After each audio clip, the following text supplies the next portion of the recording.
Bayangkan seorang pria yang lahir dari keluarga miskin di pinggiran Medellin, namun menjadikan namanya sebagai salah satu yang paling ditakuti di dunia. Seorang pria yang menguasai 80% perdagangan kokain global, menghasilkan miliaran dolar setiap bulan, membangun kotanya sendiri, menyuap presiden, memerintah dari balik penjara yang ia dirikan sendiri, sekaligus menjadi simbol ketakutan bagi Amerika Serikat. Inilah kisah Pablo Emilio Escobar Gaviria, raja narkoba tak tertanding yang mengubah Kolombia menjadi medan perang, sekaligus membentuk mitologi modern tentang kekuasaan, uang, dan kematian. 1. Akar kehidupan dan lingkungan yang menghantarkan kejahatan. Pablo Escobar lahir pada 1 Desember tahun 1949 di Rio Negro, Kolombia, dan tumbuh di lingkungan kelas bawah Medellin. Ayahnya seorang petani, sementara ibunya guru sekolah dasar yang disiplin. Namun dari kecil, Pablo sudah memiliki kecenderungan berbeda. Ia menyukai kekuasaan, kontrol, dan uang dalam jumlah besar. Banyak saksi masa kecil mengatakan hal yang sama.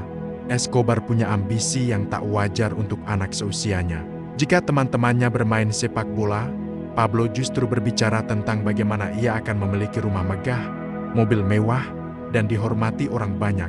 Mentalitas ini yang kemudian menjadi tulang punggung kekejaman kartel Medellin sudah tampak sejak ia berusia belasan tahun.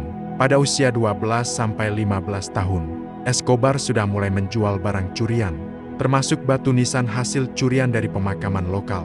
Ia memoles ulang batu tersebut lalu menjualnya kembali. Saat remaja, ia terlibat dalam kejahatan jalanan, termasuk penyelundupan rokok ilegal dan pencurian mobil. Semua catatan ini kemudian dihapus oleh aparat karena ia mulai menyuap polisi tingkat bawah. Lingkungan Medellin saat itu adalah kota yang miskin, penuh pengangguran, dan syarat kekerasan geng. Banyak anak muda dipengaruhi, dan Pablo Escobar tumbuh sebagai simbol generasi yang melihat kriminalitas sebagai jalan cepat menuju kekayaan. Kedua, langkah awal menuju bisnis narkoba awal tahun 1970-an menjadi titik balik. Ketika permintaan kokain di Amerika Serikat melonjak drastis, para penyelundup Kolombia meraup keuntungan besar. Pablo Escobar melihat peluang ekonomi yang tak terbatas dalam bisnis ini. Escobar memulai sebagai supir dan pengawal penyelundup kokain. Namun tidak lama kemudian, ia sadar bahwa ia terlalu ambisius untuk menjadi pemain kecil. Ia mulai mengatur jalur penyelundupan kecil dari Peru dan Bolivia ke Kolombia, lalu ke Amerika Serikat. Ketika jaringan penyelundup lain menggunakan jalur tradisional, Escobar menciptakan jalurnya sendiri dengan menyuap tentara, polisi, politikus, dan membangun sistem transportasi canggih melalui narco planes yang terbang rendah menghindari radar.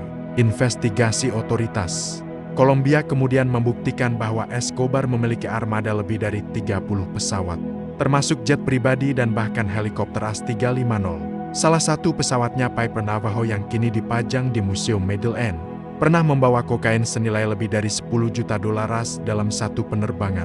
Ketiga, kelahiran kartel Medellin pada tahun 1976. Escobar mulai menguatkan kekuasaannya bersama trio kartel lain, Gonzalo Rodriguez Gacha, Achawa Bersaudara, dan Carlos Lado. Mereka membentuk kartel Medellin, organisasi kriminal terbesar dalam sejarah Amerika Latin. Dalam waktu 5 tahun, kartel Medellin menguasai hampir 80% perdagangan kokain dunia. Mereka memiliki kekuatan militer sendiri, puluhan ribu sikario, pembunuh bayaran, pengedar, informan, pilot, dan tentara bayaran. Bahkan CIA mencatat bahwa Escobar mengoperasikan jaringan yang lebih besar dari kapasitas negara kecil.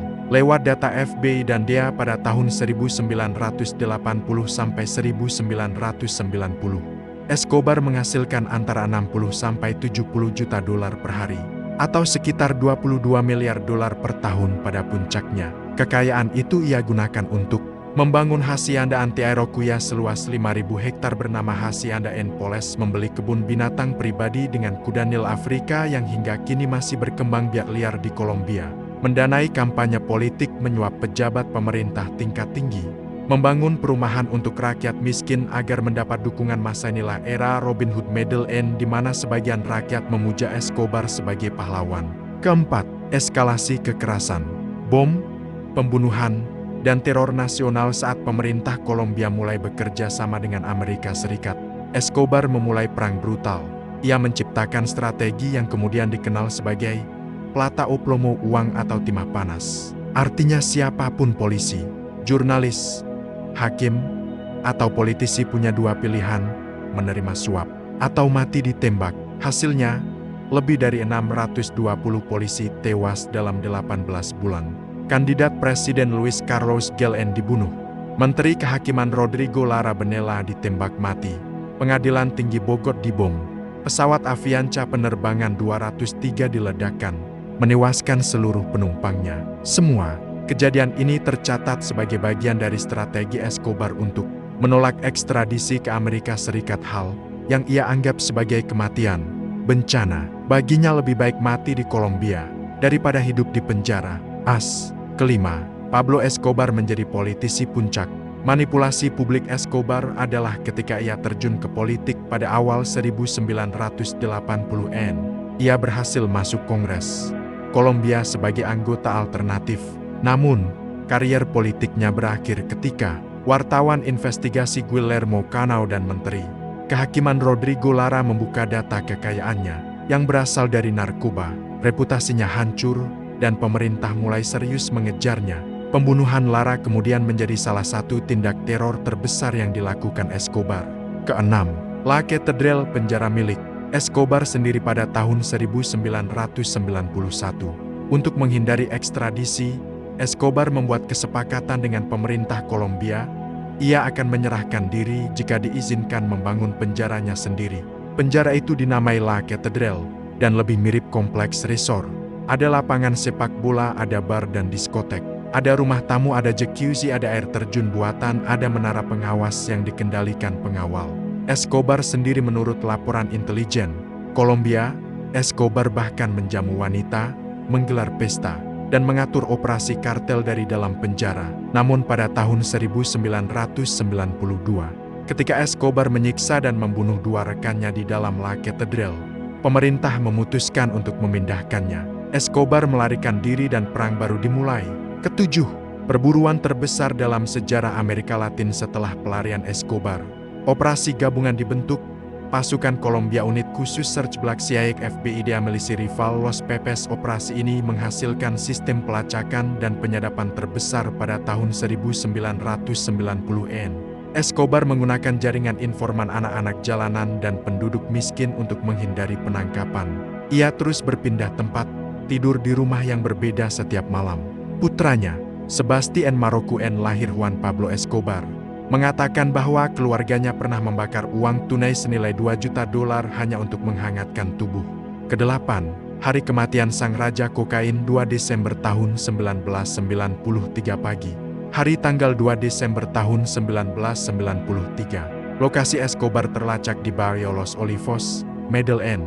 Melalui panggilan telepon yang ia lakukan kepada keluarganya, Search Black segera mengepung rumah persembunyiannya. Escobar dan pengawalnya, Lehman, mencoba melarikan diri melalui atap. Terjadi baku tembak intens selama beberapa menit. Peluru mengenai kaki Escobar, torso dan telinga kanan. Foto mayat Escobar dengan luka tembak pada wajahnya kemudian dikenal seluruh dunia. Namun hingga hari ini, ada perdebatan besar, apakah Escobar ditembak polisi atau ia bunuh diri. Keluarganya dan beberapa mantan sikario mengatakan bahwa Pablo Escobar selalu berjanji ia akan menembak dirinya di telinga jika pengepungan terjadi, dan luka tembak di telinganya konsisten dengan janji itu.